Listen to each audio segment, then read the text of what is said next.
Welcome once again. Do you know that it takes 6 seconds for recruiters like myself to select the CV that we want to interview? I'll tell you why. Here are 5 things you need to add to your CV to make it look amazing, beautiful, and also stand out from the pool of candidates that apply for any job at any given time. I'll start with number 1. The first thing to add to your CV is your bio. The bio consists of your name, your email address, your phone number, your LinkedIn profile, and your summary, or a profile like most people will call it. That's the first thing. The second thing you need to add is your work experience section or work history section.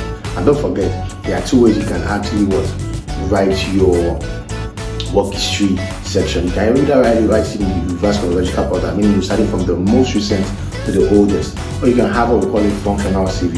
Functional CV is just a CV that only highlights the relevant experiences that you have that matches with what a job description or a job advert that you have seen out there that you want to apply for. So that's the second thing. The third thing is the education and qualification aspect.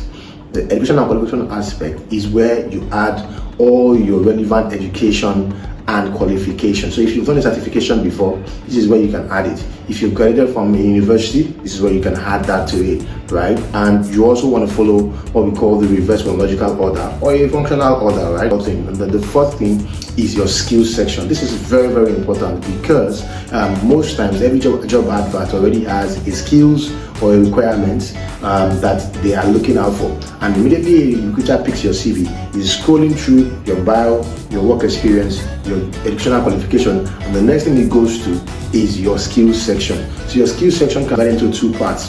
The first one is the soft skills part or transferable skills, and the other one is the technical skills that relate to that particular job. You need to itemize them or highlight them in a way that actually makes the person see that your CV or that your experiences is related to the particular job that you have applied for. And the 5th one is what I call the others. You cannot use others on your CV. What you're going to do is you're going to list anything you want to also list here. So if you're a researcher, this is where you can list your research papers, right? If you have gotten an award, this is where you list your awards. If you've done maybe some trainings, this is where you can put your trainings. If you have hobbies and interests, this is where you put your hobbies and interests. Anything else goes into this place. But I will give you a word of caution.